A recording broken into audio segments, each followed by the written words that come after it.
नमस्कार विद्यार्थियों, welcome back my YouTube channel के इंग्लिश क्लासेस में आप लोगों को फिर से एक बार स्वागत है।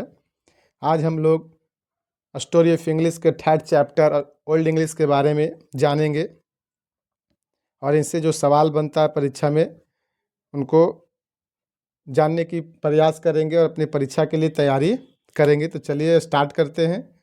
The first period in the history of English is referred to by one of the following names: Old English, Anglo-Saxons and Anglo-Celtic। अतः इंग्लिश के इतिहास में जो प्रथम अवधि था उसको प्रस्तुत किया जाता है निम्नलिखित नामों के द्वारा।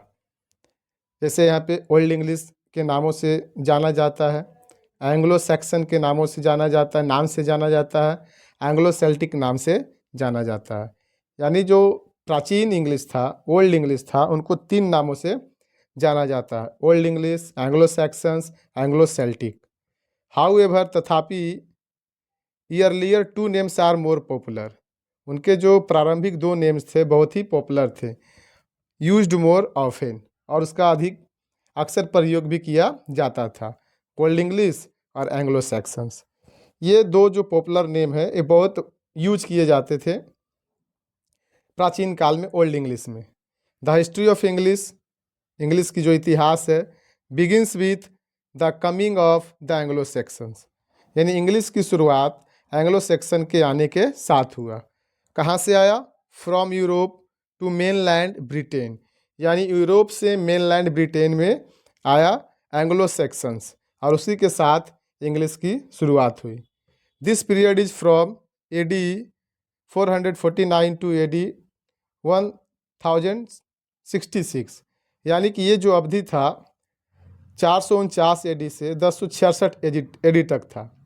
यानी जो एंग्लो सेक्शंस मेनलैंड ब्रिटेन में आए वो 449 में आए और 1066 तक रहे, और ओल्ड इंग्लिश का वर्चस्व वहाँ पर बना के रखा।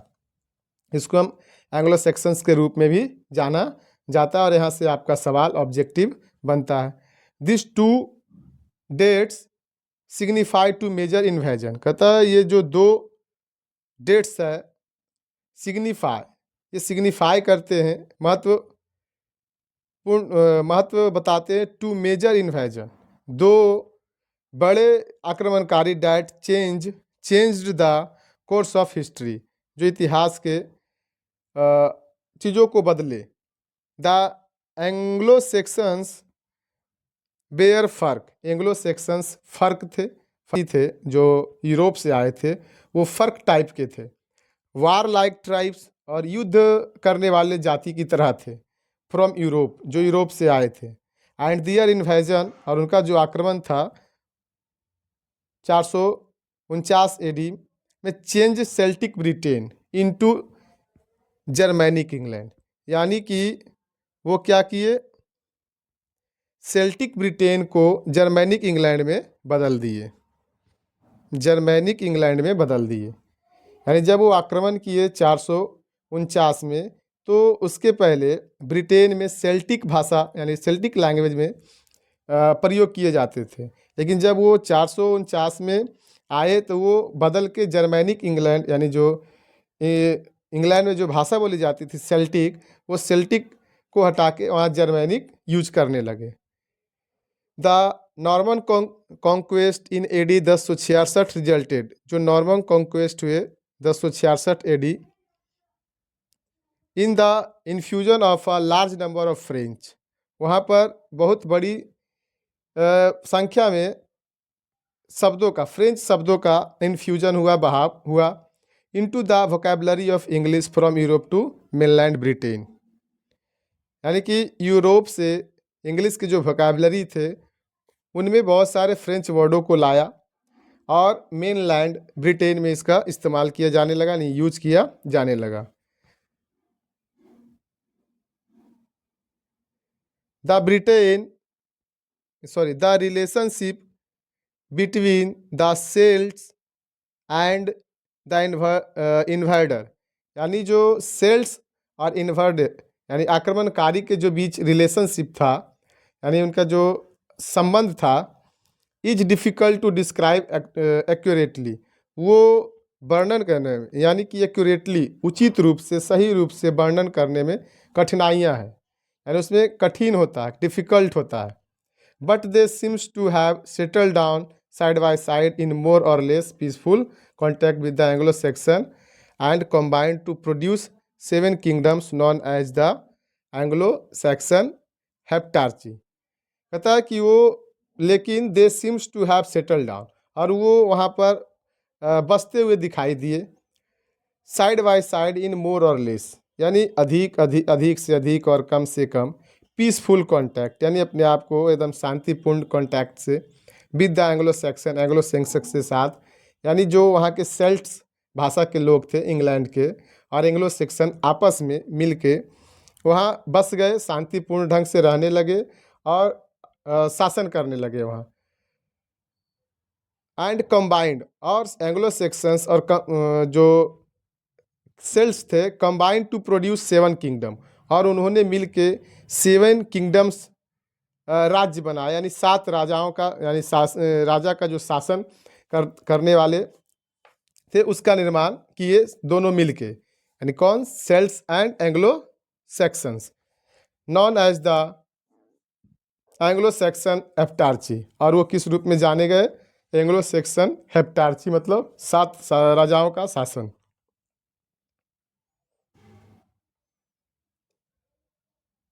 The leadership of these kingdoms gradually passed into hands of Saxons because of their better political understanding।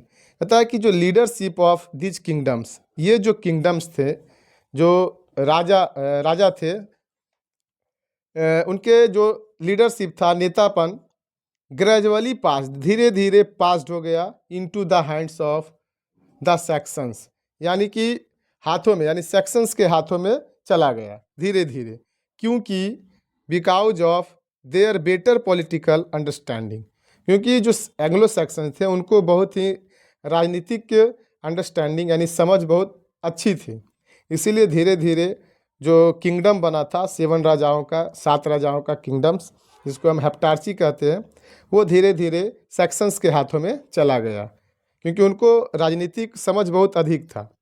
The Celtics languages were not use for any purpose by them. कहता है सेल्टिक्स लैंग्वेजेज अब उन लोगों के द्वारा किसी भी उद्देश्य के लिए यूज नहीं किया जाने लगा, यानी उनका यूज नहीं किया गया उन लोगों के द्वारा, एंग्लो सेक्शंस के द्वारा किसी भी उद्देश्य के लिए, यानी वो अपने भाषा को ही आगे प्रमोट किया, बढ़ाया, सेल्टिक लैंग्वेज को वहीं पर रोक दिए। Neither did see these languages influence the Saxons, और ना ही ये जो भाषाएं थे सेक्शंस को इन्फ्लुएंस किए, प्रभावित किए, क्योंकि जो एंग्लो सेक्शंस थे वो सेल्टिक तो पहले से जो इंग्लैंड वाले लोग थे वहाँ, यानी जो मुख्य लोग थे वो सेल्टिक भाषा का यूज करते थे। जब ये आए इंग्लैंड में 449 AD में, तो वो अपना एंग्लो सेक्शंस जो जर्मैनिक भाषा था उस चीज़ को, इंग्लिश को लेके आए, और यहाँ धीरे धीरे सेल्टिक भाषा का प्रयोग कम होने लगा और उनके द्वारा किसी भी कार्य के लिए प्रयोग नहीं किया जाने लगा, और ना ही जो इंग्लिश जो वहाँ सेल्टिक भाषा था वो सेक्शन को प्रभावित कर सका। देयरफॉर, इसलिए only a handful of Celtic words, कहता कुछ मुट्ठी भर, हैंड्सफुल सिर्फ मुट्ठी भर, सेल्टिक वर्ड्स एग्जिस्ट टुडे, आज क्या है, अस्तित्व में है, कुछ ही शब्द अस्तित्व में है जो मुट्ठी भर है, जिसको हम थोड़े बहुत कह सकते हैं। And most of them are names of places, और वो जो सारा नेम्स है वो किस रूप में, जो सेल्टिक वर्ड्स जो आज अस्तित्व में है वो प्लेसेस और रिवर्स के नामों में दिखाई देता है, यानी जो वर्ड का यूज आज किया जाता है वो नदियों और जगहों के नाम पे रखा गया है। Some of these better known are following, कहता है इनमें से कुछ जो बेटर है नॉन आर फॉलोइंग, नीचे दिखाया गया है कि कौन से सेल्टिक वर्ड्स है जिसका प्रयोग आज मुट्ठी भर हुआ है, और उसका जो प्रयोग हुआ है वो नदियों और जगहों के नाम पे रखा गया है। से प्लेस नेम्स है डॉवर, कम्बरलैंड, केंट, लंदन, यॉर्क, ये सारे प्लेस नेम हैं। जो ये सेल्टिक वर्ड है, ये सारे वर्ड सेल्टिक है, जो एंग्लो सेक्शंस के द्वारा आज यूज नहीं किए जाते हैं। इनको नदियों के या जगहों के नाम पे इसका वर्ड का प्रयोग होता है, जो कुछ ही वर्ड है। Names of river: Avon, Thames, Trent, Dee, Derwent. ये सारे वर्ड्स नदियों के नाम हैं जो सेल्टिक वर्ड से लिए गए हैं। Some traces of Britain Celtic parts are also preserved in the first syllable of the names of some towns and districts in present day England. अतः some traces of Britain's Celtic, Britain's से के जो Celtic थे यानी Celtic भाषा के past यानी past में आर ऑल्सो प्रिजर्व्ड, उसको प्रिजर्व मतलब संरक्षित करके रखा। In the first syllable of the name यानी नेम के प्रथम साइलेबल में, उच्चारण में, जो साइलेबल होता है बोलने के क्रम में यूज किए जाते एक वर्ड का एक हिस्सा होता है, प्रोनाउंसिएशन जिसको उच्चारण कहते हैं। सम ऑफ टू टाउन्स यानी some of towns and district in present day, यानी जो नाम रखा गया वो जो प्रिजर्व करके वर्ड्स को रखा गया, सेल्टिक वर्ड्स को, वो town and district in present day England. आज वो वर्ड इंग्लैंड में वर्तमान समय में वो टाउन्स के नाम है, डिस्ट्रिक्ट्स के नाम है, जो यहाँ पर सेल्टिक वर्ड है ब्रिटेन का। दीज आर वो नाम यानी वो जो सेल्टिक वर्ड्स है जो टाउन और डिस्ट्रिक्ट के नाम पे रखा गया है: Manchester, Winchester, Worcester, Gloucester, Lichfield, Salisbury and एक्जिटर।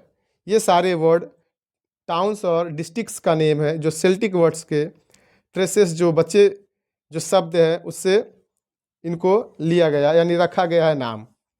Another class of Celtic words कहता है, और जो दूसरे सेल्टिक वर्ग के जो सेल्टिक वर्ड्स है, जो सेल्टिक वर्ड्स बचे हुए, शब्द बचे हुए, preserved in modern English, modern English में संरक्षित यानी सुरक्षित है किए गए। Are words connected with religion और रिलीजियस एक्टिविटी, यानी जो दूसरे वर्ग के सेल्टिक शब्द है उनको मॉडर्न इंग्लिश में संरक्षित रखा है, और जिसको कनेक्ट किया जाता है, वो शब्दों को जोड़ा गया है विथ रिलीजन यानी धर्म और धर्म के क्रियाकलापों से। यानी जो उसके आने से जो एंग्लो सेक्शंस है उसके आने से यानी इनका जो मेन लैंग्वेज था सेल्टिक, वो बिल्कुल ही मतलब प्रचलन में नहीं रहा, और वो अपने जर्मैनिक इंग्लिश को यूज करने लगे और सेल्टिक शब्द को धीरे धीरे अपने प्रयोग से हटाने लगे। और ये शब्द कुछ नदियों, जगहों और टाउन्स और शहरों के नाम जो रखा गया वही आज दिखाई पड़ता है वर्तमान समय में।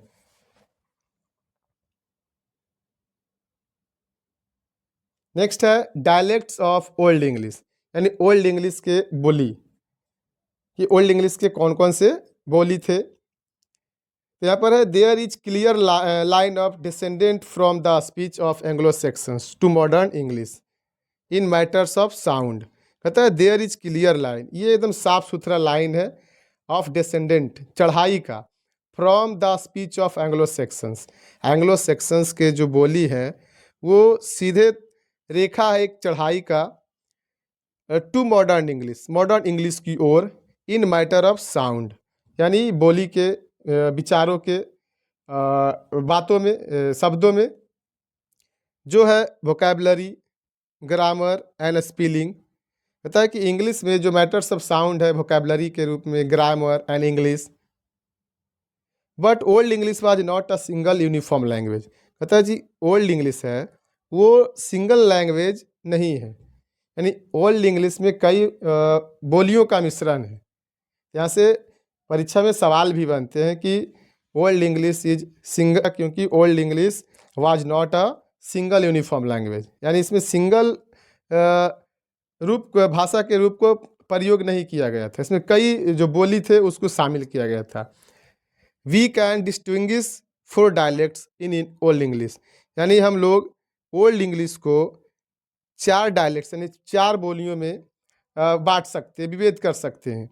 दे are Kentish, Northumbrian, Mercian and West Saxon. यानी ये 4 डायलेक्ट्स है, उनकी बोली है। Kentish, Northumbrian, Mercian and West Saxon. यानी ये 4 बोलियों को मिला के ओल्ड इंग्लिश को कहा जाता था। दस इस प्रकार इट कैन बी सेड, कहा जा सकता है कि old English was a dialectical. Dialectical मतलब बोलियों में विभक्त था, यानी वो विभिन्न बोलियों का समूह था, यानी जिसको हम मिश्रण कहते हैं। दिस इज अंडरस्टैंडेबल, ये समझने योग्य बातें हैं, क्योंकि 3 different Anglo Saxon tribe friends Anglo Saxon tribe were involve in बाज but natural data variety in languages exist. कहता है कि इनमें 3 डिफरेंट एंग्लो सैक्सन ट्राइब थे। यानी ओल्ड इंग्लिश में जब वो आक्रमण किए तो जर्मनी से, यानी यूरोपीय कंट्री से 3 अलग अलग, यानी 3 अलग अलग एंग्लो सैक्सन ट्राइब आए थे, जिसको एंग्लो सैक्सन्स, जूट्स कहा गया, एंग्लो सैक्सन्स एंड जूट कहा गया। ये 3 जातियां वहाँ से आए थे। बट नेचुरल, लेकिन ये जो स्वाभाविक है, डाटा वेराइटी इन लैंग्वेजेज, जो भाषा में जो विविधता है वो एग्जिस्ट है आज।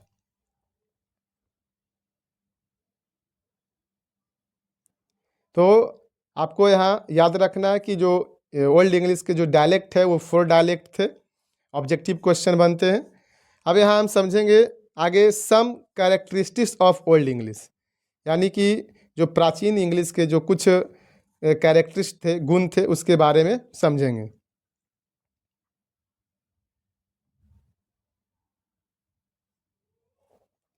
सम फीचर ऑफ ओल्ड इंग्लिश, जो ओल्ड इंग्लिश के कुछ गुण हैं, make it very difficult to read and understand. कहता है इसको बहुत ही डिफ़िकल्ट बनाता है पढ़ने और समझने में। यानी जो इसके गुण थे, वो गुण क्या थे कि जो ओल्ड इंग्लिश है उसको समझना और पढ़ना बड़ा मुश्किल होता था।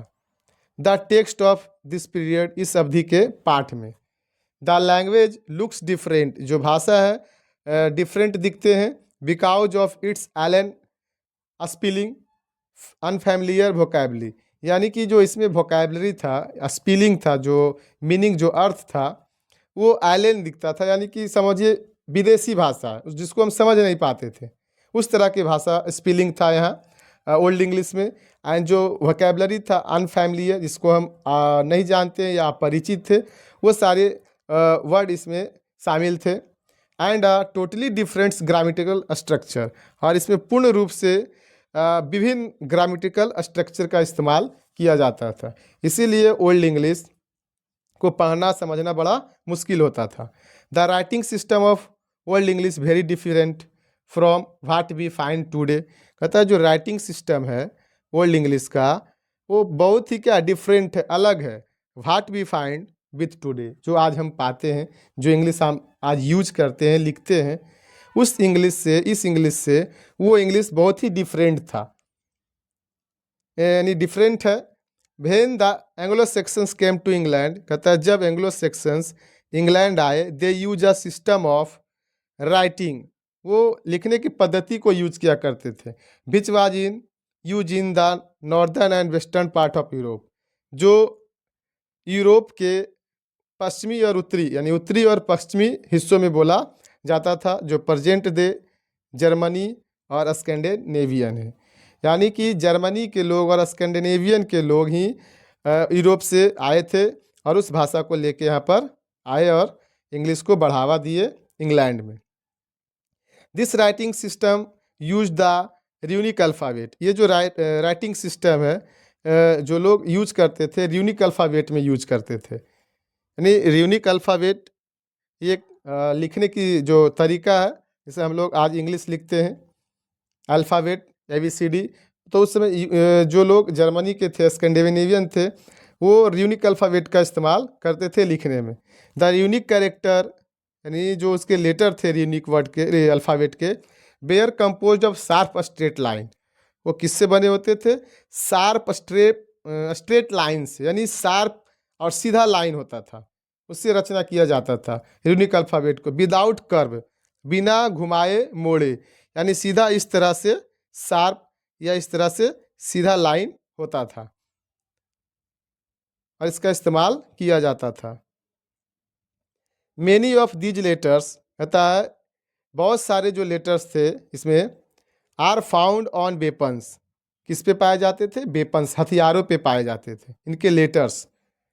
सच arrows, axes, knife, handles, swords, इन हथियारों पर यूनिक अल्फ़ाबेट का प्रयोग किया जाता था लिखने में। सीधे स्ट्रेट लाइन, इसमें कर्व नहीं किया जाता था, सीधा सीधा लिखा जाता था स्ट्रेट लाइन की तरह।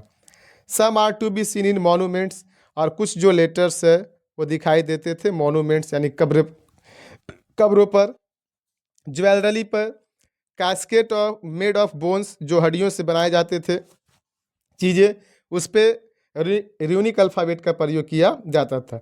But their message are different to derive as most of them are generally symbolic. कहता है जो उसका मैसेजेज होता था, संदेश, आर डिफ़िकल्ट यानी कठिन होता है to derive as most of them are generally symbolic, कि उनमें जो लेटर होते थे सामान्यतः सिम्बॉलिक होते थे यानी सांकेतिक होते थे। उनमें जो मोस्ट ऑफ लेटर्स का प्रयोग किया जाता था वो सिम्बॉलिक यानी सांकेतिक रूप में प्रयोग किया जाता था।